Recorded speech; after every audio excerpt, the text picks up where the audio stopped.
तो जो last class में करंट इलेक्ट्रिसिटी पूरी तरीके से कंप्लीट हो गया था। आज एक नया चैप्टर स्टार्ट करने जा रहे हैं जो कि है मैग्नेटिज्म। ठीक, देखो मैग्नेटिज्म चैप्टर को बेसिकली हम 3 पार्ट में पढ़ेंगे। एनसीईआरटी में भी इसमें क्या किया है, 3 कैटेगरी में दिया गया है। सबसे पहले इफेक्ट्स ऑफ मैग्नेटिक फील्ड के बारे में पढ़ेंगे। ठीक है, इसका मतलब कि अगर किसी रीजन में मैग्नेटिक फील्ड है, ठीक है, तो फिर उसके अंदर चार्ज के ऊपर, करंट कैरिंग वायर के ऊपर क्या इफेक्ट आता है, ठीक है, और क्यों इफेक्ट आता है, ये सब चीजें हम देखेंगे। दूसरी बात, अगला जो इसका सेक्शन है वो ये है सोर्सेज ऑफ मैग्नेटिक फील्ड, मतलब मैग्नेटिक फील्ड कैसे जनरेट होता है। ठीक है, कौन कौन सी चीजें हैं या जिनसे मैग्नेटिक फील्ड को प्रोड्यूस किया जा सकता है। ठीक है, और तीसरा होगा मैग्नेटिक मटेरियल्स, जैसा कि आपने सॉलिड स्टेट में भी केमिस्ट्री में पढ़ा हुआ है कि पैरामैग्नेटिक, फेरोमैग्नेटिक, डायमैग्नेटिक ये सब सब्सटेंस होते हैं, लेकिन वहां पे आपने बस उन सब्सटेंस के बारे में पढ़ा है। उसके अंदर कितना मैग्नेटिक फील्ड लगाएं तो उनके अंदर कितना मैग्नेटिक फील्ड डेवलप होगा, ठीक है, मैग्नेटिक ससेप्टिबिलिटी, फिर मैग्नेटिक परमेबिलिटी, ये सब सारी चीजें हम हिस्टैरिसीस लूप, ये सब परमानेंट मैग्नेट बनाने के लिए किस टाइप के मटेरियल का यूज करना चाहिए, ठीक है, ये सब सारी चीजें जो होंगी वो हम पढ़ेंगे मैग्नेटिक मटेरियल्स के अंदर। क्लियर है बात? ठीक है, तो ये 3 टॉपिक में इस चैप्टर को हम, मतलब कि इस पूरे मैग्नेटिज्म को हमने डिवाइड किया है। या तो इन 3 को अलग अलग चैप्टर्स भी बना सकते हैं। ठीक, तो हमारा अभी जो पूरा बेसिक फोकस होगा वो इस पे होगा कि इफेक्ट्स ऑफ मैग्नेटिक फील्ड पे। ठीक है, कि मैग्नेटिक फील्ड के क्या क्या इफेक्ट्स हैं। तो एकदम स्टार्ट करते हैं बेसिक से कि मैग्नेटिक फील्ड और इलेक्ट्रिक फील्ड के बीच में आखिर में क्या डिफरेंस है, बेसिक डिफरेंस।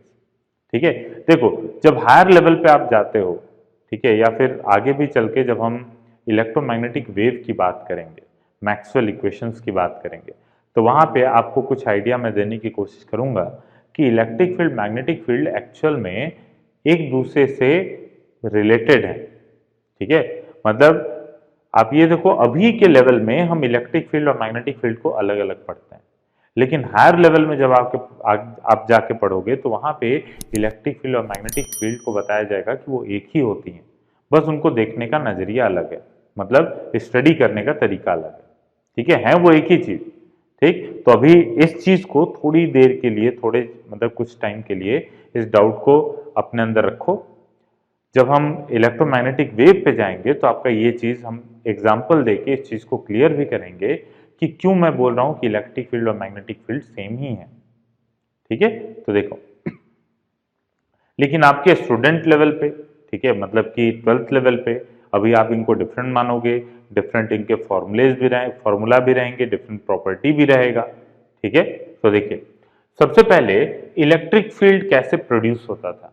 तो इलेक्ट्रिक फील्ड प्रोड्यूस होता था by charge either at rest और इन मोशन, मतलब एक पॉजिटिव चार्ज है, वो चाहे रुका हुआ है चाहे वो मूव कर रहा है, वो क्या करेगा, इलेक्ट्रिक फील्ड प्रोड्यूस करेगा। ठीक है, अच्छा, फिर उसके बाद ये जो चीज है, ये सेकंड पॉइंट दोनों के। अच्छा, मैग्नेटिक फील्ड किस वजह से, produce by moving charge particle. ठीक है, तो जब कोई चार्ज पार्टिकल मोशन में रहता है वो एक मैग्नेटिक फील्ड प्रोड्यूस करता है।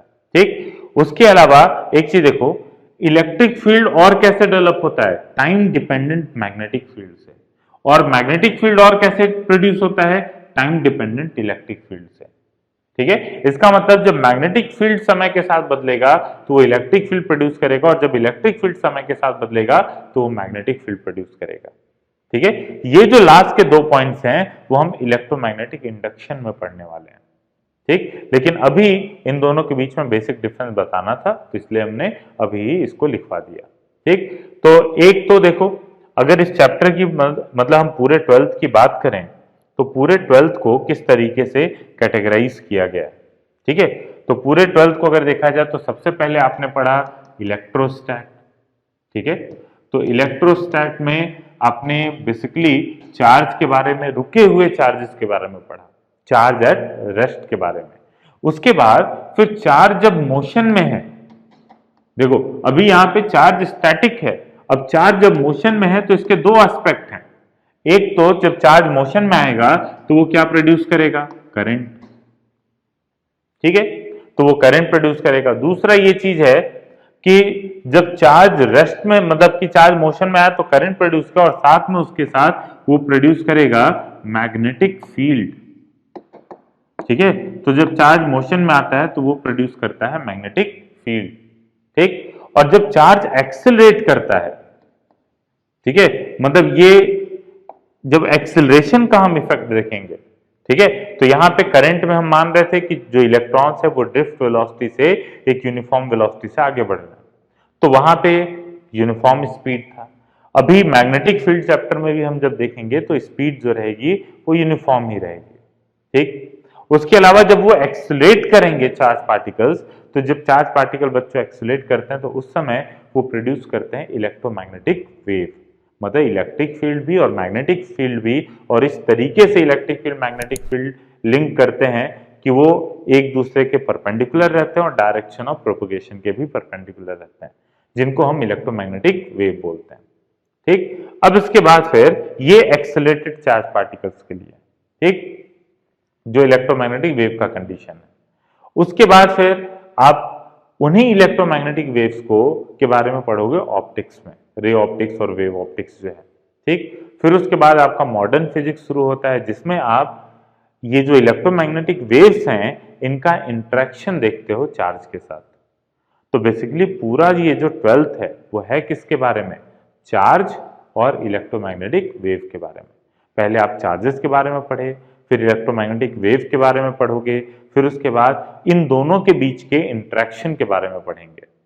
ठीक है, तो देखो, तो ये बेसिक चीजें होने वाली हैं।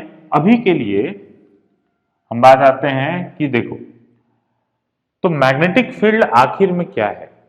ठीक है, तो अभी हमने पढ़ा कि जब मैग्नेटिक फील्ड होता है, जब चार्ज मोशन में आते हैं तो फिर वो मैग्नेटिक फील्ड प्रोड्यूस करते हैं। जैसे कि इलेक्ट्रिक फील्ड होता था कि पॉजिटिव चार्ज है, यहां पे आपको इलेक्ट्रिक फील्ड पता करना था, तो यहां पे आपको पता था कि इलेक्ट्रिक फील्ड इधर की तरफ होगा, away from the positive charge. वैसे ही मैग्नेटिक फील्ड का भी डायरेक्शन होता है। ठीक है, वो किस रूल से उनका डायरेक्शन गवर्न होता है ये हम पढ़ेंगे अभी जब सोर्सेज ऑफ मैग्नेटिक फील्ड में जाएंगे। ठीक है, अभी अपने को इफेक्ट्स ऑफ मैग्नेटिक फील्ड के बारे में जानना है। तो अभी के लिए बस इतना लिखो कि magnetic field is the property of a point in space governed bye charges surrounding the point. ठीक है, इसको नोट कर लीजिए। देखिए, ये भी एग्जैक्ट इलेक्ट्रिक फील्ड जैसे ही बात हो रही है यहाँ पे। जैसे कि इस पॉइंट पे अगर मान लो कि ये कोई स्पेस का पॉइंट P है और मैं पूछूं कि यहाँ पे इलेक्ट्रिक फील्ड कितना है ये बताइए, तो आपको इलेक्ट्रिक फील्ड बताने के लिए आपको ये पता होना चाहिए ना कि यहाँ पे आसपास, मतलब यहाँ पे जो इलेक्ट्रिक फील्ड होगा वो किस बात पे डिपेंड करेगा। इस बात पे डिपेंड करेगा कि आसपास जो है वो चार्ज का कॉन्फ़िगरेशन क्या है। जैसा चार्ज होगा उसी हिसाब से इस पॉइंट पे मैग्नेटिक इलेक्ट्रिक फील्ड होगा। उसी तरीके से मैग्नेटिक फील्ड भी स्पेस के किसी पॉइंट की प्रॉपर्टी है जो कि आसपास के चार्जेस पे डिपेंड करती है। ठीक है, वो चार्ज के मोशन पे भी, मतलब चार्ज पे डिपेंड करती है तो चार्ज के मोशन पे। ठीक, तो जैसे ये जो थे ये रेस्ट में रहे तो भी इलेक्ट्रिक फील्ड आएगा, लेकिन मैग्नेटिक फील्ड में हम क्या बात कर रहे हैं कि अगर मान लो ये चारों चार्जेस रेस्ट में है तो इस P पॉइंट पे मैग्नेटिक फील्ड कितना होगा, 0। और ये चारों चार्ज अगर मोशन में आ जाएंगे तब जाके P पॉइंट पे इलेक्ट्रिक फील्ड आएगा। क्लियर है बात? ठीक है, तो इस पॉइंट को लिख लीजिए। ये जो पॉइंट अभी हमने लिखा कि magnetic field is the property of point in space governed bye charges surrounding the point. Clear बात? ठीक है, अब आते हैं इफेक्ट ऑफ मैग्नेटिक फील्ड पे कि मैग्नेटिक फील्ड का क्या इफेक्ट देखा गया। तो देखो, हुआ क्या कि जब एक करंट कैरिंग वायर के पास एक हमने चार्ज को रखा, ठीक है, तो बताओ ये करंट कैरिंग वायर जो है ये इस पॉइंट पे, जैसे अभी चार्ज की बात नहीं करते हैं, इस पॉइंट पे बात करें तो ये जो करंट कैरिंग वायर है इस पॉइंट पे कितना इलेक्ट्रिक फील्ड देगा। तो इलेक्ट्रिक फील्ड अगर देखा जाए इसका कितना देगा, तो यहाँ पे इलेक्ट्रिक फील्ड कितना, 0 के बराबर। क्यों 0 हुआ, बहुत बच्चों को ये डाउट होगा तो कि भाई आपने अभी बोला कि मूविंग चार्ज पार्टिकल और चार्ज पार्टिकल रेस्ट में रहे दोनों ही इलेक्ट्रिक फील्ड प्रोड्यूस करते हैं। ठीक है, तो यहाँ पे इलेक्ट्रॉन तो मूव कर रहे हैं ना, इलेक्ट्रॉन करंट के अपोजिट डायरेक्शन में, फिर भी यहाँ पे कैसे इलेक्ट्रिक फील्ड जीरो हो रहा है? तो बच्चा ये जो करंट कैरिंग वायर है ये तो कंडक्टर होगा ना, ऐसा तो है नहीं कि इसके अंदर मात्र इलेक्ट्रॉन है। इसके अंदर जितने इलेक्ट्रॉन है उतने ही प्रोटॉन है। करंट इलेक्ट्रिसिटी में आपको बताया था कि कोई भी करंट कैरिंग वायर जो होता है वो अपने आप में न्यूट्रल होता है। क्यों न्यूट्रल? क्योंकि जितना इधर से इलेक्ट्रॉन आ रहे हैं उतना ही इलेक्ट्रॉन इधर से जा रहे हैं बाहर। तो इस वजह से एक करंट कैरिंग वायर जो होता है वो न्यूट्रल होता है। तो यहां पे इलेक्ट्रिक फील्ड कितना हुआ? जीरो। क्लियर बात? तो यहां इलेक्ट्रिक फील्ड जीरो, इसका मतलब यहां पे चार्ज को अगर रेस्ट में रखा जाए तो इलेक्ट्रिक फोर्स कितना लगेगा? जीरो। ठीक। अच्छा, इसका मतलब अगर ये चार्ज मूव करे चाहे फिर ये रेस्ट में रहे, इसके ऊपर इलेक्ट्रिक फील्ड कोई फोर्स नहीं लगा सकता। ये बात क्लियर है कि इलेक्ट्रिक फील्ड इसके ऊपर कोई फोर्स नहीं लगा सकता। ओके, तो इलेक्ट्रिक फील्ड इसके ऊपर कोई फोर्स नहीं लगाएगा। इसका मतलब अब देखते हैं कि क्या एक्सपेरिमेंट में पाया गया। ठीक, तो ये बात अपने आप में बैठा लेना कि यहाँ पे इलेक्ट्रिक फील्ड कोई फोर्स नहीं लगा रहा है। इसका मतलब अगर कोई इसके ऊपर फोर्स लगता है तो वो कोई दूसरा ही एजेंट होगा जो फोर्स लगा रहा होगा। क्लियर? तो यहां पे ये पाया गया कि भाई अगर ये रेस्ट में था तो फिर मतलब यहां पे कोई पार्टिकल P है, कोई पार्टिकल P है, उसके ऊपर चार्ज जीरो तो फोर्स जीरो। ठीक है, फिर उसके ऊपर देखा गया कि अगर उसके ऊपर मान लीजिए कि उसकी वेलोसिटी जीरो तो भी देखा गया कि फोर्स जीरो। ठीक है, और ये पाया गया कि अगर इस पार्टिकल को हम इधर की तरफ प्रोजेक्ट कर रहे हैं, मान लो ये पॉजिटिव चार्ज पार्टिकल है, इसको इधर की तरफ वेलोसिटी v दे दिया गया। ठीक है, तो ये पाया गया कि ये पार्टिकल जो है वो इधर की तरफ बेंड कर गया। ठीक है, और ये पार्टिकल इधर की तरफ बेंड कर रहा है, इसका मतलब जरूर इसके ऊपर इधर की तरफ एक फोर्स लगा है। ठीक है, इधर की तरफ फोर्स लगा तभी तो ये इधर की तरफ बेंड किया। क्लियर है बात? तो यहां पे ये समझ में आया कि इसका मतलब इलेक्ट्रिक फोर्स तो यहां हो नहीं सकता। इलेक्ट्रिक फील्ड के कॉन्सेप्ट से आप इसको एक्सप्लेन नहीं कर सकते। क्यों नहीं एक्सप्लेन कर सकते? क्योंकि यहां पे इलेक्ट्रिक फील्ड इस वायर के कारण जीरो है, लेकिन फिर भी ये चार्ज पार्टिकल के ऊपर फोर्स लगा है यहाँ पे, इसका मतलब जरूर यहाँ पे कुछ और फोर्स है। ठीक है, तो ये बच्चा ये जो करंट कैरिंग वायर है ना, ये करंट कैरिंग वायर यहाँ पे आसपास स्पेस में प्रोड्यूस कर रहा है मैग्नेटिक फील्ड, और उस मैग्नेटिक फील्ड के प्रेजेंस में जब ये चार्ज पार्टिकल मूव किया तो इसके ऊपर एक फोर्स लगना शुरू हुआ। अब हम उसी फोर्स के बारे में चर्चा करेंगे। क्लियर है? ठीक है, तो इसमें आपको ऐसे इसको इस एक्सपेरिमेंट को समझ गए होंगे कि जब वायर के पैरेलल किसी चार्ज पार्टिकल को फेंका गया तो फिर वो चार्ज पार्टिकल डिफ्लेक्ट किया। इलेक्ट्रिक फील्ड था नहीं, इसका मतलब अगर वो डिफ्लेक्ट किया है तो किसकी वजह से किया होगा? किसी और फोर्स की वजह से। उस फोर्स का नाम हम देने जा रहे हैं मैग्नेटिक फोर्स। ठीक है, तो लिखिए इफ अ चार्ज, पहले ये डायग्राम बना लो कि जैसे मान लो इस रीजन में ये इस तरीके से मैग्नेटिक फील्ड है। ठीक है, अभी जो समझा है उसी को लिखवाने जा रहा हूं। यहां पे एक चार्ज पार्टिकल Q को रख दिया गया। मैग्नेटिक फील्ड को बच्चों हम रिप्रेजेंट करेंगे B से। कैपिटल B जो होगा वो मैग्नेटिक फील्ड का सिंबल होगा। ठीक, तो ये मैग्नेटिक फील्ड है मान लो, उसके अंदर चार्ज को हमने रख दिया। ठीक, तो एक्सपेरिमेंटली क्या पाया गया उसको लिखिए। If a charge particle Q, if a charge particle Q is present in the region having magnetic field,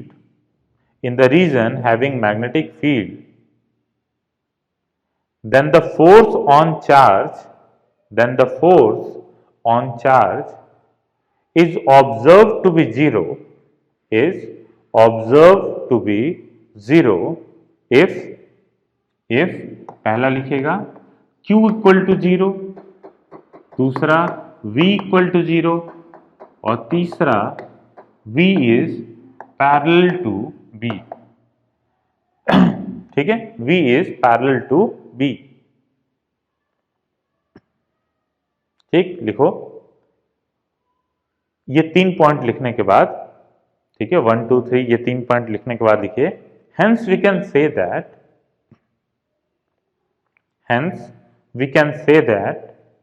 a charged particle must have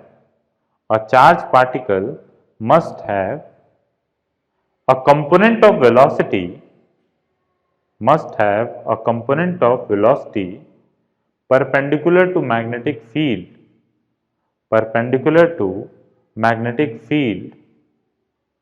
to experience a non-zero magnetic force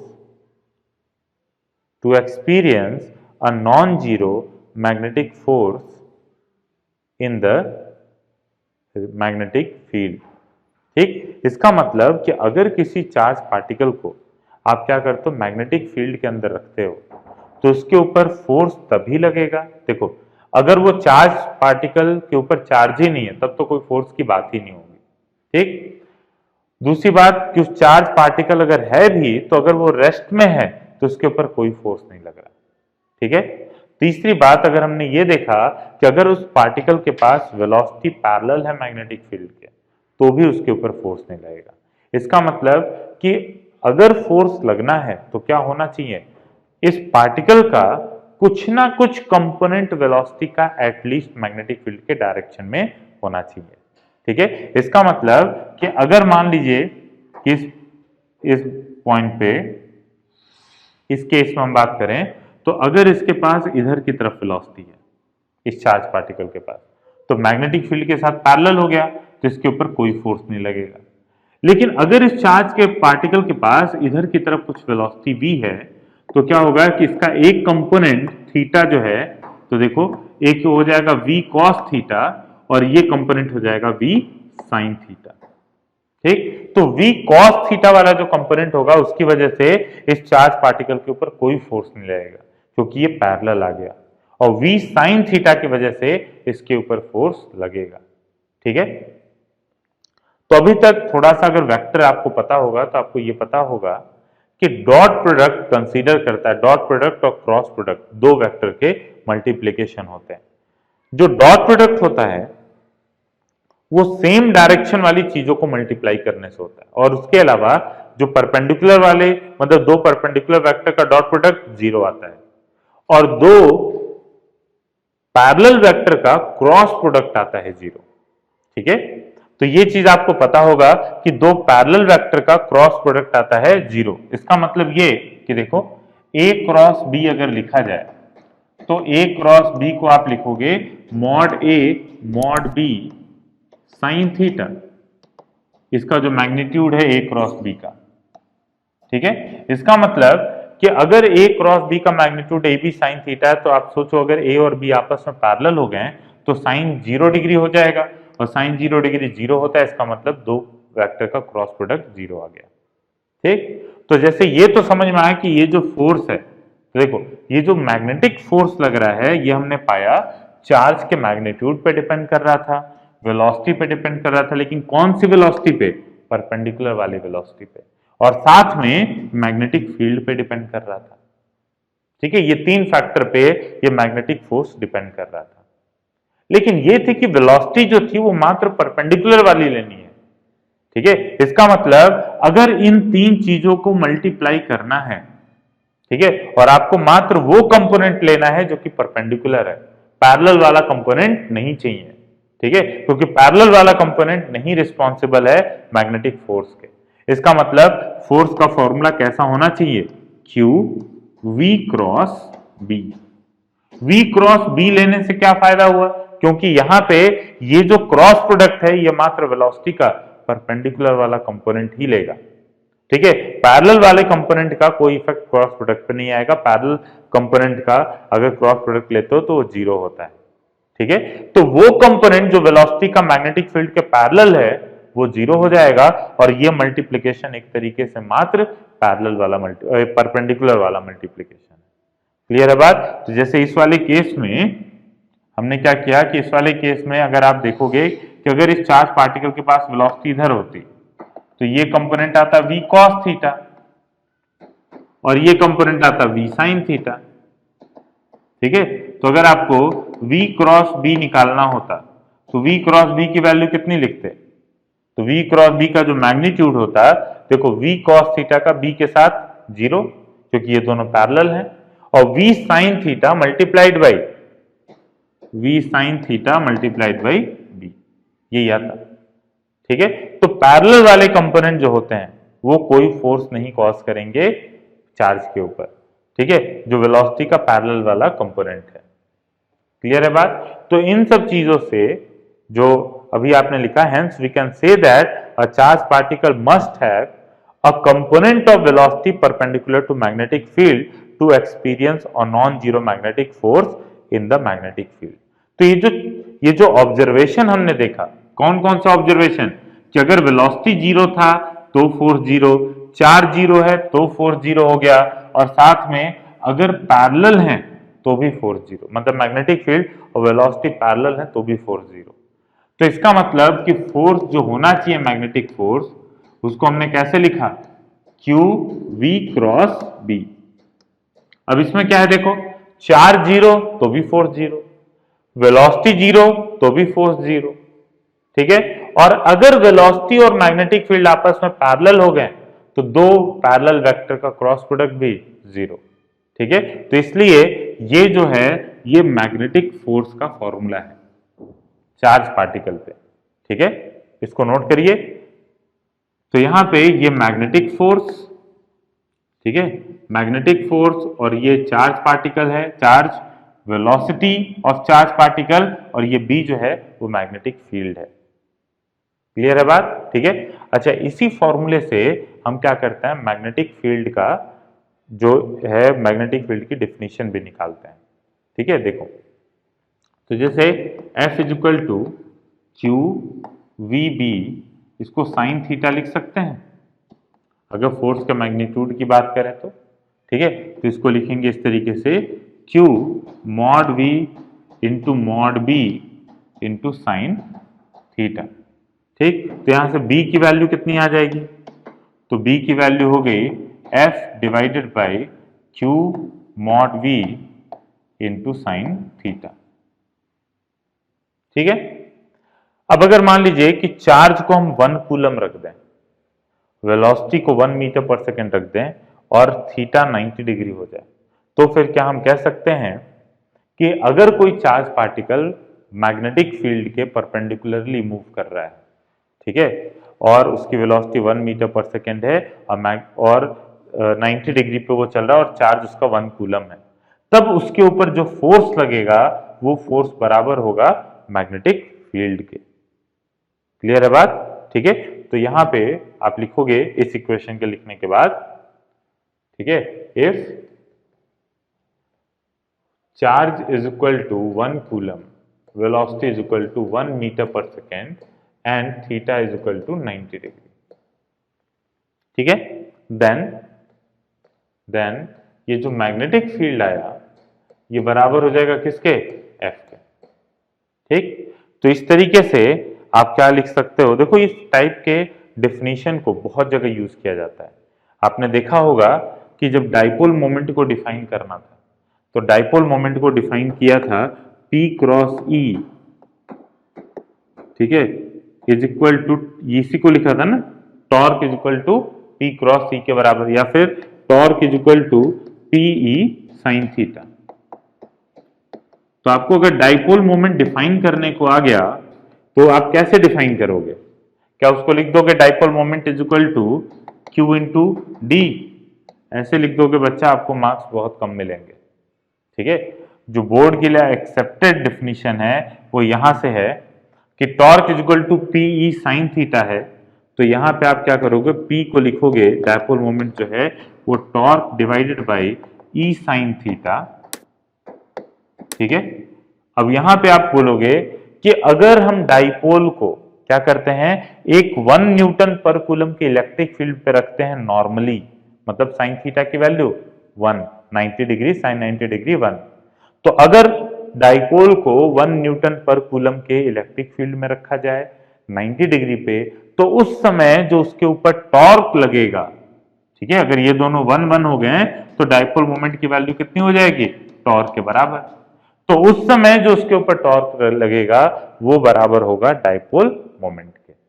ठीक है। तो इस तरीके से बहुत सारे फॉर्मूले इस टाइप के बनते हैं जिससे हम ये चीज बना मतलब कि डेफिनेशन को डिराइव करते हैं। उसी तरीके से यहाँ पे देखो, ये जो मैग्नेटिक फील्ड था, इस मैग्नेटिक फील्ड के इक्वेशन में ये जो इक्वेशन अपने को मिला, Q की वैल्यू 1 कर दें, V की वैल्यू 1 कर दें और थीटा की वैल्यू 90 डिग्री कर दें तो मैग्नेटिक फील्ड फोर्स के बराबर आ जाएगा। ठीक है। और फिर हम कह सकते हैं कि उस समय जितना फोर्स लग रहा है वही मैग्नेटिक फील्ड के बराबर होगा। ठीक है। अच्छा, मैग्नेटिक फील्ड में भी एक दो जगह और है जहां पे हम इसी तरीके से डिफिनीशन डिराइव करेंगे। ठीक है। तो इतना लिखने के बाद लिखिए, magnetic field is defined as the force experienced by 1 coulomb of positive charge, force experienced by 1 coulomb of positive charge moving with velocity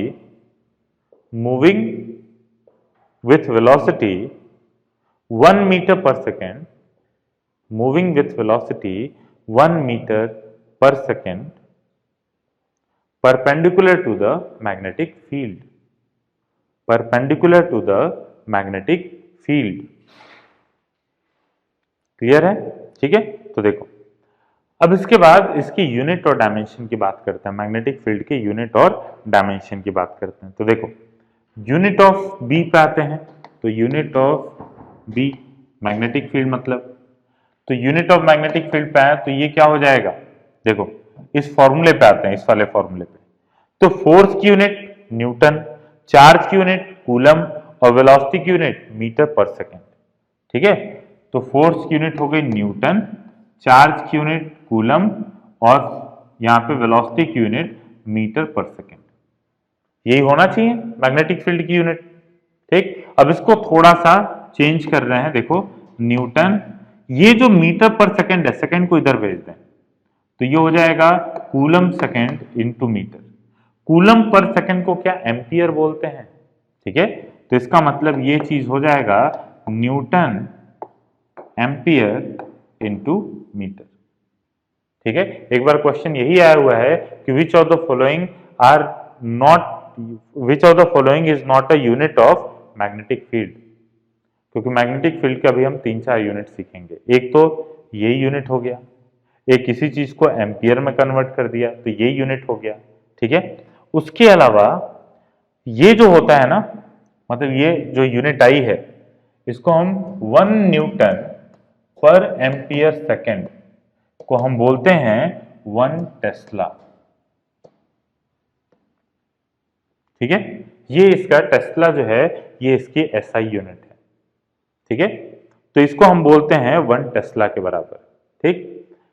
अच्छा, फिर उसके बाद 1 टेस्ला जो होता है, इसको याद रखना, ये होता है 10⁴ गॉस के बराबर।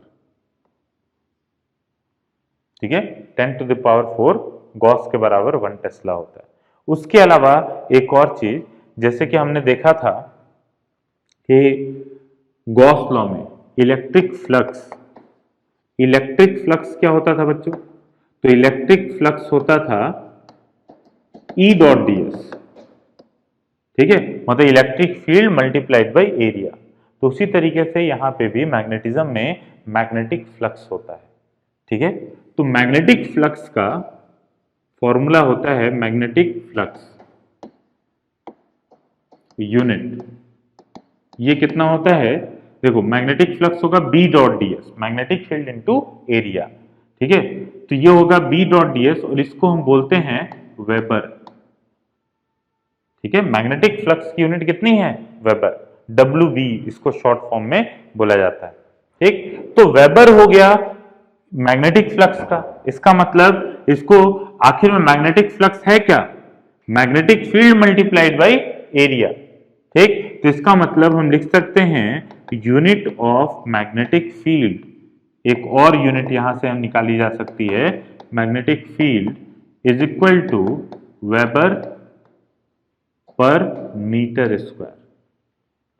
ठीक है। Magnetic field into area weber के बराबर था, तो मैग्नेटिक फील्ड की यूनिट को क्या लिख दिया, वेबर पर मीटर स्क्वायर के बराबर। ठीक है। तो ये इतनी यूनिट आपको पता होनी चाहिए इसका। उसके बाद आते हैं डायमेंशन फॉर्मूला मैग्नेटिक फील्ड का। तो डायमेंशनल फॉर्मूला लिख डालो, तो मेरे लिखने से पहले डायमेंशनल फॉर्मूला, ठीक है। तो डायमेंशनल फॉर्मूला लिखा जाए तो इसका फॉर्मूला होगा क्या, फोर्स डिवाइडेड बाय चार्ज, ठीक है, मल्टीप्लाइड बाय वेलोसिटी, यही आया था ना। और उसके अलावा साइन थीटा था, तो साइन थीटा की वैल्यू तो मतलब कि वो तो एक डायमेंशनलेस क्वांटिटी है, तो बेसिकली ये चीज है। तो फोर्स का डायमेंशन फॉर्मूला mlt माइनस 2, ठीक है, डिवाइडेड बाय चार्ज का डायमेंशन फॉर्मूला at, और वेलोसिटी का dimension formula lt minus 1। Clear है। तो टाइम से टाइम चला गया, l से l चला गया, ये बचेगा कितना, a माइनस 1 m, और यहाँ पे t minus 2, a minus 1 m t minus 2, ठीक है। तो अगर इसको और अच्छे से लिखोगे तो m l0 a minus 1 t minus 2, मतलब l के पावर क्या है, 0 है। क्लियर। तो इस तरीके से इसका डायमेंशन फॉर्मूला भी हमने लिख लिया। क्लियर बात। अब यहाँ पे आपको इस फॉर्मूले का यूज करने आना चाहिए। देखो ये जो मैग्नेटिज्म चैप्टर है ना, ये पूरे चैप्टर में आपको जो मेजर मेजर फॉर्मूले है, मतलब बेसिक फॉर्मूले, वो क्या क्या मिलेंगे आपको। देखिए F is equal to q v cross b, एक ये फॉर्मूला मिलेगा आपको। फिर मिलेगा force acting on current carrying wire, जो कि बराबर होगा आई एल क्रॉस बी के। यहां पे भी देखो क्रॉस प्रोडक्ट हुआ। फिर जब सोर्सेज ऑफ मैग्नेटिक फील्ड पे जाएंगे, अच्छा एक चीज और, टॉर्क का फॉर्मूला आएगा म्यू क्रॉस बी, म्यू है मैग्नेटिक मोमेंट, ठीक। फिर उसके बाद जब सोर्स ऑफ मैग्नेटिक फील्ड पे जाएंगे तो ये आएगा dB is equal to mu naught by 4 pi i d l cross r divided by r cube. तो आप देख रहे हो कि ये बेसिकली पूरा मैग्नेटिज्म इन चार फॉर्मूले पे बेस्ड है, ठीक है। और इन चारों फॉर्मूलों में क्रॉस प्रोडक्ट इस्तेमाल हो रहा है। तो अगर क्रॉस प्रोडक्ट यहाँ पे इस्तेमाल कर रहे हैं हम, तो करना क्या है अपने को कि क्रॉस प्रोडक्ट आना चाहिए एक तो सॉल्व करना अच्छे से, ठीक है। तो जो डिटर्मिनेंट मेथड होता है, अभी आप पता नहीं डिटर्मिनेंट पढ़े हो या नहीं पढ़े हो, लेकिन 11th में बाय यूजिंग डिटर्मिनेंट आपको क्रॉस प्रोडक्ट निकालना सिखाया गया था, ठीक है। अगर नहीं भी सीखे हो तो भी हम एक बार को बता देते हैं कि कैसे इसको डिटर्मिनेंट मेथड से सॉल्व किया जाता है, ठीक है।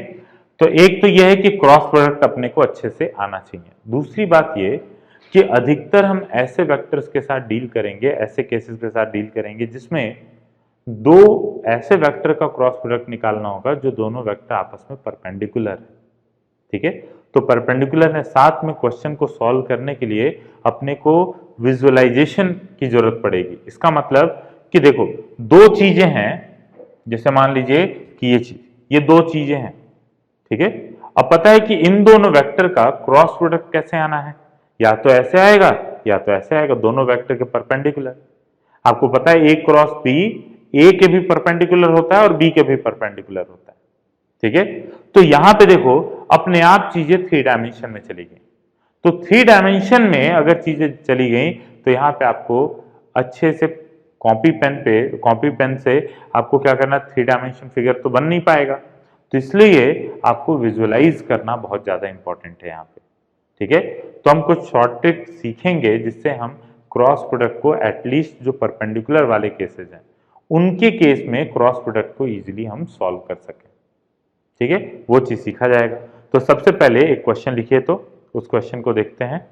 क्वेश्चन लिखिए, a particle having charge plus q is moving, a particle having charge plus q is moving with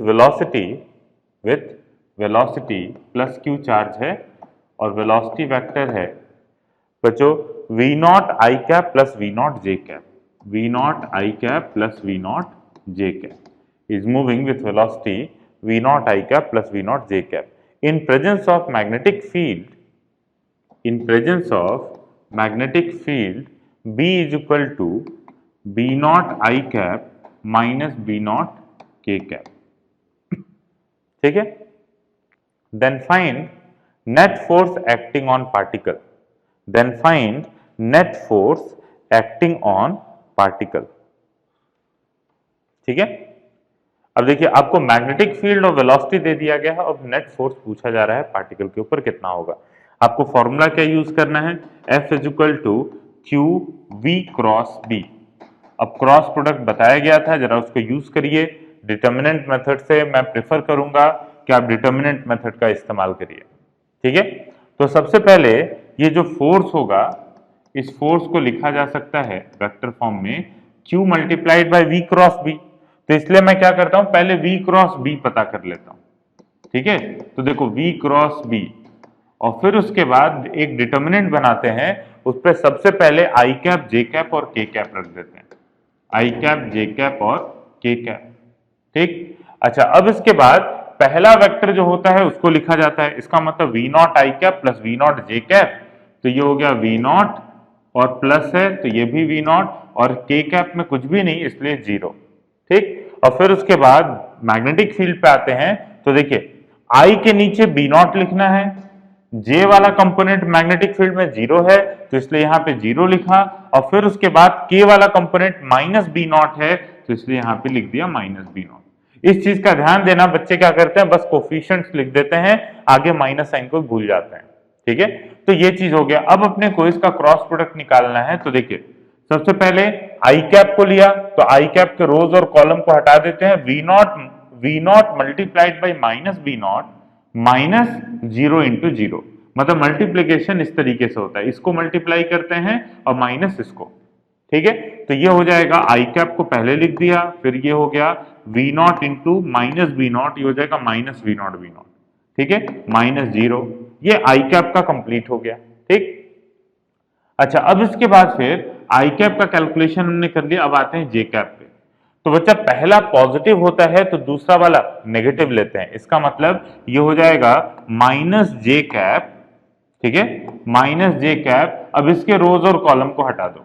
ठीक है, तो रोज और कॉलम को हटा देते हैं तो बचा ये और ये दोनों, तो इसमें v naught into minus b naught, फिर से v naught into minus b naught, तो ये हो जाएगा minus v naught b naught, minus b naught into zero, तो ये हो गया जीरो।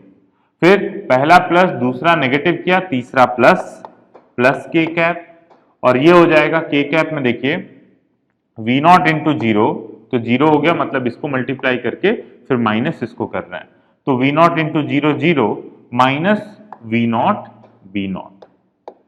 ठीक है, ये चीज आया। तो अब देखिए पूरा फोर्स सॉल्व कर, मतलब कि v क्रॉस b की वैल्यू कितनी आई, तो v क्रॉस b की वैल्यू आ गई, सब में देखो v नॉट है, तो v नॉट कॉमन ले लेते हैं, तो माइनस v नॉट कॉमन ले लिया, और बचा अंदर क्या, आई cap plus j cap plus k cap. ठीक है, तो अगर आपसे कोई पूछे कि फोर्स कितना होगा, ये जो मैग्नेटिक फोर्स है, तो ये था क्यू वी क्रॉस बी, तो ये हो जाएगा q v naught b naught, यहाँ पे माइनस का साइन, और ये i cap plus j cap plus k cap. ठीक है, अगर फोर्स का मैग्नीट्यूड पूछा जाए तो मैग्नीट्यूड कितना होगा, इसका मॉड वैल्यू बताओ, 1 का स्क्वायर प्लस 1 का स्क्वायर प्लस 1 का स्क्वायर का अंडर रूट। ठीक है, तो √3 हो जाएगा, इसका मतलब टोटल फोर्स जो हो गया, मैग्नीट्यूड की बात हो रही है तो माइनस साइन का कोई मतलब नहीं है, √3 times q v naught b naught के बराबर। समझ गया इस चीज को। ठीक है, तो चलिए एक क्वेश्चन प्रैक्टिस के लिए ले लीजिए, रिपीट अबव प्रॉब्लम, लिखिए repeat above problem if v is equal to v naught i cap plus v naught j cap minus v naught k cap, और मैग्नेटिक फील्ड हो गया B इज इक्वल टू यहाँ पे 2 b naught i cap minus b naught j cap. ठीक है, इतना ही लेते हैं, और चार्ज जो है वो प्लस क्यू है, प्लस क्यू नॉट ले लो। ठीक है, अब इस पे फोर्स निकाल लीजिएगा, बस करना कुछ नहीं है, क्रॉस प्रोडक्ट निकाल दीजिए दोनों का। ठीक है, तो जब कभी भी आपको आई कैप जे कैप में चीजें दी रहे हैं तो इस तरीके से आप सॉल्व कर लोगे। अदरवाइज अगर मान लीजिए कि आपको क्या मिलता है, ऐसा क्रॉस प्रोडक्ट मिलता है जो कि परपेंडिकुलर है, दो वेक्टर्स परपेंडिकुलर है, तो उनके लिए हम कैलकुलेशन इस टाइप का नहीं करते हैं। ठीक है, अगर मान लो कि एक आपको दिया गया, जिसे मान लो मैग्नेटिक फील्ड दे दिया गया, वो है बी नॉट आई कैप। ठीक है, और वेलोसिटी चार्ज पार्टिकल की दे दी गई वी नॉट जे कैप के बराबर। ठीक है, तो मतलब कि अगर इसको ड्रॉ करें तो ये हो जाएगा आई कैप और ये जे कैप, वाई एक्सिस। तो मैग्नेटिक फील्ड है एक्स डायरेक्शन में और वेलोसिटी है चार्ज पार्टिकल का वाई डायरेक्शन में, वी नॉट। अब यहां पे अपने को क्रॉस प्रोडक्ट, मान लीजिए आपको फोर्स निकालना है। ठीक है, तो ये तो पता है कि क्या होगा कि फोर्स की वैल्यू, ध्यान से देखना, क्यू वी क्रॉस बी थी, तो इसका मतलब v b sine theta, q v b sine theta. Velocity और मैग्नेटिक फील्ड के बीच में एंगल कितना है, 90 डिग्री, तो साइन 90 डिग्री हो गया 1, मतलब बचा क्या, क्यू वी इंटू बी के बराबर। क्लियर है, तो q v b magnetic force हो गया, लेकिन ये जो फोर्स है उसका कुछ डायरेक्शन भी होगा। तो डायरेक्शन कैसे पता लगाते हैं, आपको क्रॉस प्रोडक्ट की प्रैक्टिस कराई थी 11th में कि हमने क्या बताया था, पहले वेक्टर के डायरेक्शन में रखते हैं फिंगर को और दूसरे वेक्टर के डायरेक्शन में रखते हैं हथेली को। ठीक है, और फिर उसके बाद ये जो अंगूठा होता है ये आपको देता है क्रॉस प्रोडक्ट का डायरेक्शन। तो जैसे मान लीजिए आपको दिया गया था मैग्नेटिक फील्ड की वैल्यू दी गई थी बी नॉट आई कैप और velocity v naught j cap के बराबर। तो ध्यान से देखना, अपना फोर्स का फॉर्मूला क्या था, फोर्स का फॉर्मूला था Q into v cross b. तो जो पहले वेक्टर लिखा होता है उसको हम फर्स्ट वेक्टर बोलते हैं और बाद वाले को सेकंड वेक्टर। तो पहला वेक्टर की तरफ मैंने बताया फिंगर को रखेंगे, दूसरे वेक्टर की डायरेक्शन में हथेली को रखेंगे और फिर उसके बाद ये अंगूठा अपने को बताएगा उसका क्रॉस प्रोडक्ट। ठीक है, तो जैसे कि पूछा जाए अगर इस केस में क्या आएगा, तो देखो ये है एक्स एक्सिस और ये है वाई एक्सिस। तो पहले वेक्टर के डायरेक्शन में फिंगर को रख रहे हैं, तो पहले वेक्टर के डायरेक्शन में फिंगर को रखा, ठीक, और अब इसके बाद सेकंड वेक्टर मैग्नेटिक फील्ड जो है वो एक्स डायरेक्शन में, तो पहले वेक्टर के डायरेक्शन में फिंगर को रखते हुए सेकंड वेक्टर के डायरेक्शन में हथेली को रख दिया। ठीक है, इसका मतलब अंगूठा किधर गया, इनटू द प्लेन, मतलब कि नेगेटिव जेड एक्सिस में। ठीक, अब क्या होता है, बच्चे क्या गलती करते हैं ये मैं बता रहा हूं। देखो इस क्रॉस प्रोडक्ट को जान गए तो उनको पहले वेक्टर के डायरेक्शन में फिंगर को रखना है, दूसरे वेक्टर के डायरेक्शन में हथेली को रखना है। तो वो करेंगे क्या कि पहले वेक्टर के डायरेक्शन में तो ऐसे रखा, फिर जब दूसरे वेक्टर के डायरेक्शन में हथेली को रखना होगा तो वो ऐसे नहीं बेंड करेंगे। ठीक है, वो क्या करेंगे, ऐसे रख देंगे, चाहे ऐसे रख देंगे। ठीक है, मतलब कि ऐसे करने की, इसके करने के बाद ऐसे जाना था। भाई पहले वेक्टर की डायरेक्शन नहीं बदलनी चाहिए ना, पहला वेलोसिटी तो इधर की तरफ है। ठीक है, और मैग्नेटिक फील्ड की तरफ हथेली, तो अब आपका हुआ कि पहले वेक्टर के डायरेक्शन में फिंगर है, दूसरे वेक्टर के डायरेक्शन में हथेली है, तो ये अंगूठा जो होगा ये आपको बताएगा क्या चीज, मैग्नेटिक फील्ड, ये मैग्नेटिक फोर्स का डायरेक्शन। क्लियर है बात। तो बच्चे इसी रूल से हम पूरा मैग्नेटिज्म करने वाले हैं, जहां पे भी अपने को इस तरीके से परपेंडिकुलर वेक्टर्स मिलेंगे, इसलिए इसको अच्छे से समझ लेना। क्लियर है, तो फिर से एक बार देख लेते हैं। तो पहले वेक्टर के डायरेक्शन में फिंगर को रखा, दूसरे वेक्टर के डायरेक्शन में हथेली, तो ऐसे मत कर देना, ऐसे कर दोगे तो आपने क्या किया, अर्थ का अनर्थ। इसका मतलब कि पहले वेक्टर का डायरेक्शन ही बदल दिया आपने। तो ध्यान देना, पहले वेक्टर के डायरेक्शन में जब फिंगर को कर लेना तो इसको ऐसे रोटेट करके दूसरे वेक्टर की तरफ हथेली को करने की कोशिश करना। क्लियर है, ऐसा मत कर दें पहले वेक्टर को दिखा दिया और दूसरे वेक्टर की तरफ हथेली को करना था तो पहले वेक्टर को ही बदल दिया, ऐसे कुछ कर दिया, ये सब गलत हो जाएगा। ठीक है, तो आपका जो फाइनल आंसर वाला स्टेप होगा उसमें आप देखोगे, मैच करोगे कि ठीक है पहले वेक्टर के डायरेक्शन में फिंगर है कि नहीं है, दूसरे वेक्टर के डायरेक्शन में हथेली है कि नहीं है, और फिर ये जो अंगूठा होगा एक्सटेंडेड राइट हैंड थंब, ये आपको देगा क्रॉस प्रोडक्ट का डायरेक्शन। क्लियर है बात। ठीक है, तो इस चीज को हम देखेंगे अभी। तो अभी एक क्वेश्चन, एक टेबल बनवाते हैं और उससे फिर इसको करने की कोशिश करते हैं। ठीक है, तो जैसे कि आप सभी अपने कॉपी पे कुछ डायरेक्शन बना लेना, जैसे इधर की तरफ ईस्ट है, ये वेस्ट है, ये नॉर्थ और ये साउथ। जैसे मेरा बोर्ड तो वर्टिकल है, आपकी कॉपी क्या होगी, हॉरिजॉन्टल होगी। ठीक है, इसका मतलब आप अपनी कॉपी पे इस तरीके से बनाओगे तो आपका ईस्ट इधर आएगा, वेस्ट इधर आएगा, नॉर्थ सामने आएगा और साउथ आपके पीछे आएगा। क्लियर है बात। अभी तो बोर्ड है, ये चीज प्लेन जो है, आपकी कॉपी जो है वो जैसे मान लो कि वर्टिकल है, आपके सामने दिख रही है, लेकिन आप अपनी कॉपी को तो हॉरिजॉन्टल रखोगे ना, तो वर्टिकल आपके लिए किधर आएगा, ऊपर, लेकिन मेरे लिए वर्टिकल किधर होगा, ऐसे। ठीक, डाउनवर्ड आपके लिए किधर होगा, नीचे, लेकिन मेरे लिए डाउनवर्ड ऐसे होगा। क्लियर है बात। ठीक है, तब देखिए अभी मैं एक टेबल बनाता हूं जिसमें आपको चार्ज का नेचर दूंगा। अच्छा एक चीज और, ये जो फॉर्मूला है क्यू वी क्रॉस बी, इसमें ध्यान देना, ये जो फोर्स है वो क्यू वी क्रॉस बी। अभी जो एग्जाम्पल हमने किया था जिसमें वेलोसिटी था वी नॉट जे कैप और मैग्नेटिक फील्ड था बी नॉट आई कैप, ठीक है। तो v क्रॉस b का डायरेक्शन किधर था? देखिए वेलोसिटी है j कैप में, v क्रॉस फर्स्ट वेक्टर जो है वो j कैप में है, सेकंड वेक्टर i कैप में, ठीक है। इसका मतलब रिजल्टेंट किधर आया? नेगेटिव k कैप, ठीक है। तो माइनस k कैप में इनका v क्रॉस b की वैल्यू आ गई। तो अगर ये चार्ज पॉजिटिव रहेगा, ठीक है, चार्ज अगर पॉजिटिव रहा तो फिर फोर्स किधर लगा? माइनस के कैप में। लेकिन अगर ये चार्ज नेगेटिव रहेगा तो माइनस माइनस मल्टीप्लाई होके डायरेक्शन पलट जाएगा, किधर हो जाएगा? प्लस के कैप में। तो ये जो v क्रॉस b की वैल्यू निकालोगे आप, अगर चार्ज पॉजिटिव है तो जिधर v क्रॉस b आया है उधर ही फोर्स रहेगा।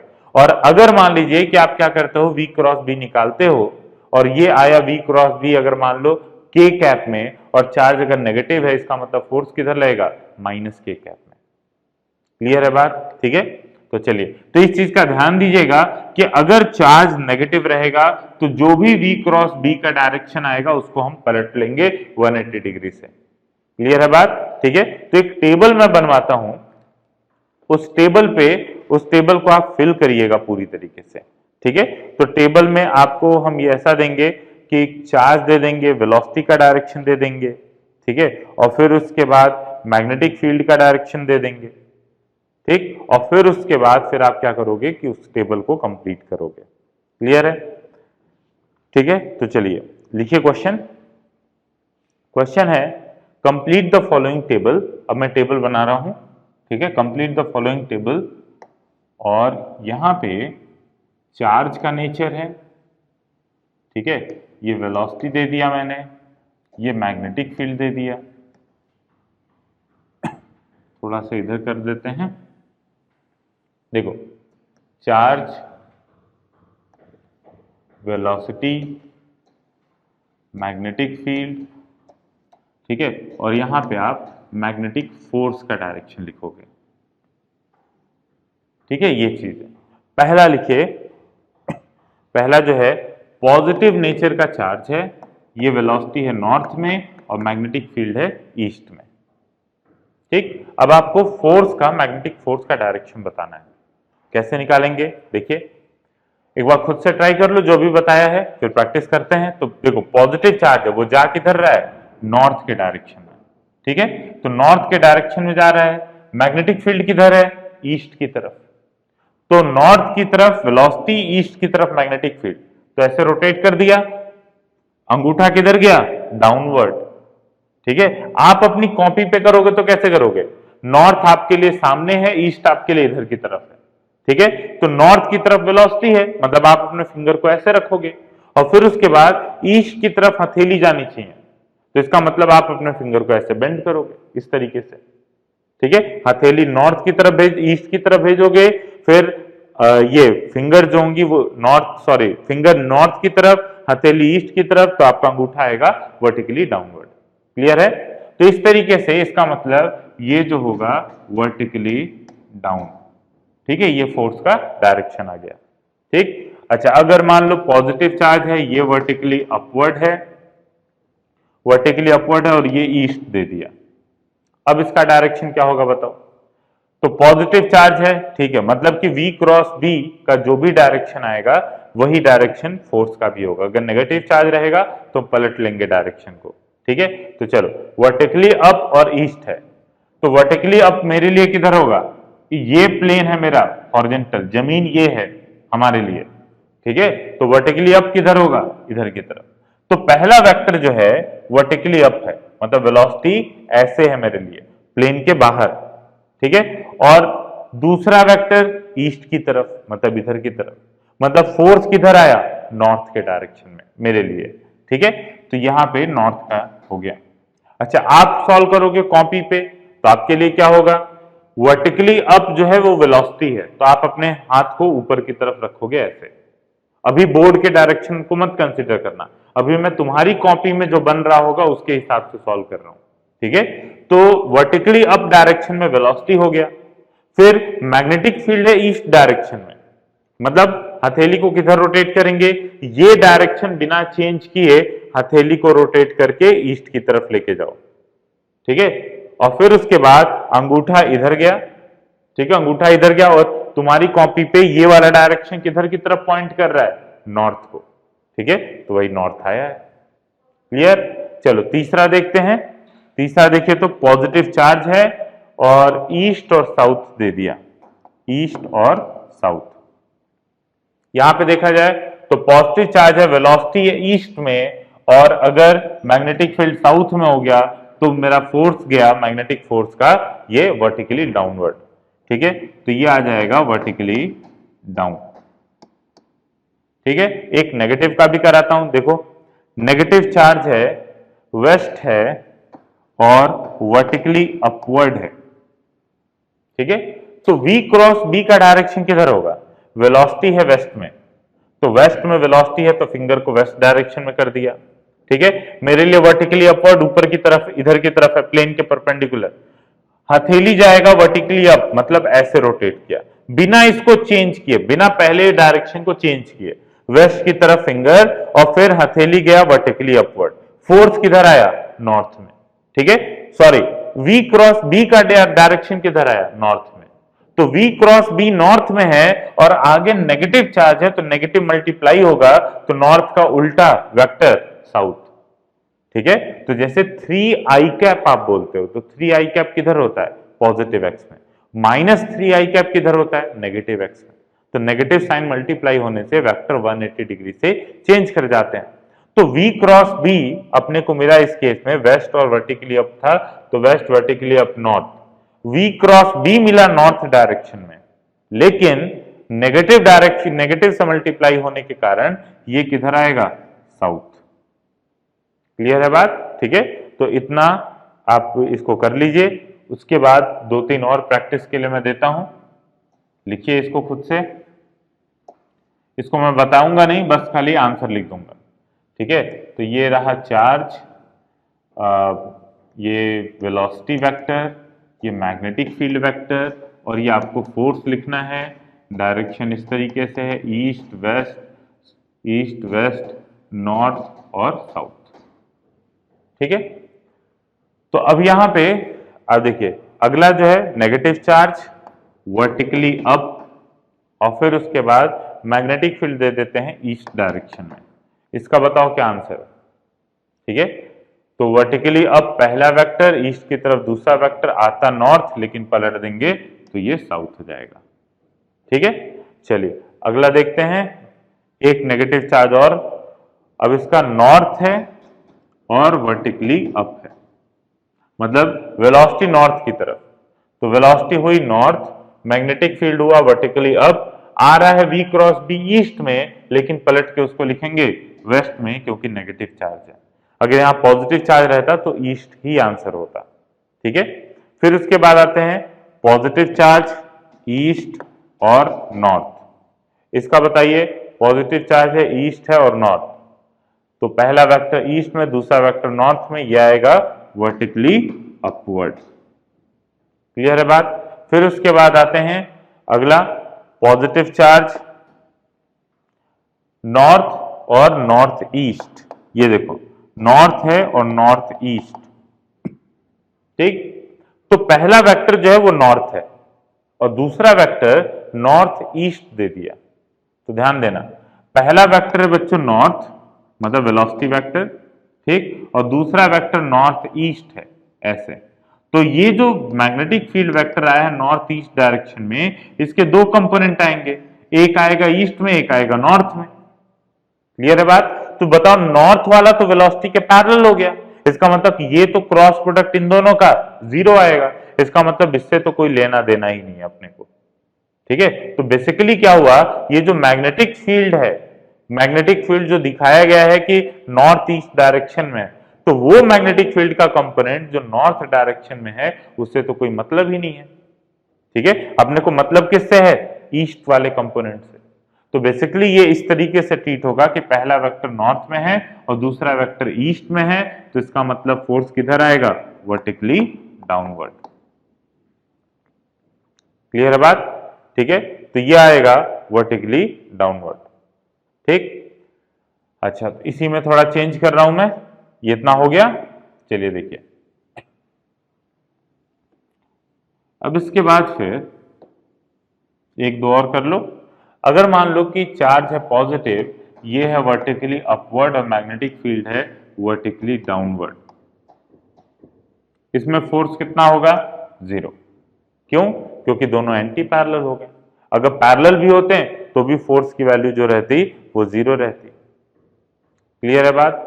ठीक, अच्छा अब इसके बाद फिर चार्ज है मान लो पॉजिटिव, ये है वर्टिकली डाउनवर्ड, ठीक है, वर्टिकली डाउन, और साथ में ये जो मैग्नेटिक फील्ड है इसको हम कर देते हैं ईस्ट साउथ, ठीक है, या साउथ ईस्ट लिख देते हैं, साउथ ईस्ट। अब देखिए, अब पहला वेक्टर किधर की तरफ? वर्टिकली डाउनवर्ड, तो वर्टिकली डाउनवर्ड में फिंगर किया, ठीक। दूसरा वेक्टर किधर की तरफ? साउथ ईस्ट, तो हथेली किधर की तरफ होनी चाहिए? साउथ ईस्ट की तरफ। तो देखो मैं हथेली की तरफ ये पॉइंटर रख रहा हूं, ठीक है। तो अगर देखा जाए यहां पे, तो पहला वेक्टर मेरा गया वर्टिकली डाउनवर्ड, दूसरा वेक्टर साउथ ईस्ट, मतलब साउथ और ईस्ट के बीचों बीच, तो मेरा अंगूठा किधर जा रहा है? वेस्ट और साउथ के बीचों बीच, ठीक है। इसका मतलब ये जो आंसर होगा वेस्ट और साउथ, ठीक है, या साउथ वेस्ट लिख सकते हो इसको, ठीक। तो इस तरीके से आप क्या करोगे? राइट हैंड रूल का यूज करके हम आंसर पता करते हैं। क्लियर है बात? ठीक, तो चलिए क्वेश्चन लिखिए, क्वेश्चन होमवर्क देता हूं, इसको कंप्लीट करिएगा। क्वेश्चन बेसिक पे है एकदम, और उसको आप आराम से कर सकते हो। लिखिए, in a region magnetic field is vertically downward, in a region magnetic field is vertically downward. A proton is projected due north. A proton is projected due north. Find the direction of force experienced. Find the direction of force experienced. अच्छा, इसमें देखो gravity की कोई बात नहीं की है, ठीक है। तो जब भी आपको बोला जाएगा, मतलब क्वेश्चन की लैंग्वेज से समझना होगा कि ग्रेविटी को कंसीडर करना है कि नहीं करना है, ठीक है। तो इसमें कहीं कोई ग्रेविटी की बात नहीं की गई है, तो ग्रेविटी को नहीं कंसीडर करोगे। तो यहाँ पे in a region magnetic field is vertically downward, downward की तरफ है, और हम क्या कर रहे हैं? प्रोटॉन को प्रोजेक्ट कर रहे हैं ड्यू नॉर्थ में। तो डाउनवर्ड मैग्नेटिक फील्ड है, प्रोटॉन गया ड्यू नॉर्थ में, मैग्नेटिक फील्ड डाउनवर्ड, तो मतलब किधर की तरफ आएगा? वेस्ट की तरफ, ठीक। अगर ये स्कूल एग्जाम में आ गया आपको करने के लिए, तो आप क्या करोगे? प्रॉपर ऐसे नहीं सॉल्व करोगे, थोड़ा सा एक दो स्टेप लिख लोगे, ठीक है। अगर ये चीज, ये क्वेश्चन स्कूल एग्जाम के लिए ही करा रहा हूं आपके, ठीक है। तो अगर मान लीजिए कि क्वेश्चन पूछा गया है magnetic field is vertically downward, ठीक है, तो आप पहले ये बोलोगे कि considering east as positive x, north as positive y, and vertically upward as z axis, ठीक है। तो इस तरीके से आपने बता दिया। तो भाई ये ईस्ट हो गया एक्स, नॉर्थ हो गया वाई, और जेड एक्सिस हो गया वर्टिकली अपवर्ड, ठीक। ऐसे आपने लिख दिया पहले। अब इसके बाद बोला जा रहा है कि मैग्नेटिक फील्ड जो है वो वर्टिकली डाउनवर्ड है, इसका मतलब कितना लिखेंगे? मान लेते हैं B naught k cap minus b naught k cap, क्योंकि वर्टिकली डाउनवर्ड है। फिर उसके बाद वेलोसिटी वेक्टर पे आते हैं, तो वेलोसिटी है नॉर्थ के डायरेक्शन में बोला गया है, ठीक है। तो नॉर्थ है तो इसको हम वी नॉट जे कैप मान लेते हैं, और प्रोटॉन है मतलब पॉजिटिव चार्ज है, तो इसका मतलब जो फोर्स होगा मैग्नेटिक फोर्स वो होगा plus e multiplied by v cross b, ये चीज, तो v क्रॉस बी। अब इसको अगर सॉल्व करोगे तो ये कितना आएगा? देखो v क्रॉस बी का डायरेक्शन किधर की तरफ आएगा? पहला वेक्टर है y एक्सिस में, दूसरा वेक्टर है नेगेटिव z एक्सिस में, मतलब कि नेगेटिव x एक्सिस के डायरेक्शन में। तो minus E V naught b naught i cap, ऐसे आप डायरेक्ट लिख सकते हो, या तो फिर इसका डिटर्मिनेंट बना लीजिए, डिटर्मिनेंट बना के सॉल्व कर दो, यही वाला आंसर आएगा। डिटर्मिनेंट बनाओगे तो आई कैप, जे कैप, के कैप, और वेलोसिटी के लिए लिखोगे 0 V नॉट और 0, मैग्नेटिक फील्ड के लिए लिखोगे 0 0 माइनस V नॉट। ठीक है, तो इस तरीके से आप इस क्वेश्चन को सॉल्व कर लोगे। ठीक, एक और क्वेश्चन देता हूं होमवर्क के तौर पे, लिखिए एन अ प्रोटॉन ब्रैकेट में लिखेगा मास ब्रैकेट में इस तरीके से m प्लस ई, मतलब मास है m, चार्ज है plus E. A proton moves in a magnetic field region towards east, moves in a magnetic field region towards east with constant velocity v naught। ठीक है, मतलब वो ईस्ट की तरफ जा रहा है विथ, और उसकी वेलोसिटी कांस्टेंट है। ठीक, then find magnitude and direction of magnetic field, then find magnitude and direction of magnetic field. अब देखो क्वेश्चन में यहां पे बोला गया है कि मैग्नेटिक फील्ड रीजन है, ठीक है, उसके अंदर प्रोटॉन जा रहा है और उसकी वेलोसिटी कांस्टेंट है। मतलब कि आप सोचो अगर मैग्नेटिक फोर्स लगता तो वेलोसिटी चेंज होती। ठीक, और साथ में आप लिखिए आगे कंसीडर, ब्रैकेट में लिखिए consider gravity in this problem, consider gravity in this problem and magnetic field to be perpendicular to velocity, magnetic field to be perpendicular to the velocity। मतलब ये गिवन है कि कोई ऐसा एरिया है जिसके अंदर रीजन है जिसके अंदर मैग्नेटिक फील्ड है और वो चार्ज की वेलोसिटी के परपेंडिकुलर है। ठीक है, और फिर आपसे बोला जा रहा है कि वो जो चार्ज है वो अनडिफ्लेक्टेड मूव कर रहा है, सीधे मूव कर रहा है। इसका मतलब जरूर ग्रेविटी नीचे की तरफ लग रहा होगा, तो मैग्नेटिक फोर्स किधर की तरफ लग रहा होगा, ऊपर की तरफ। और इस प्रोटॉन का जो mg है वो कौन बैलेंस कर रहा होगा, मैग्नेटिक फोर्स।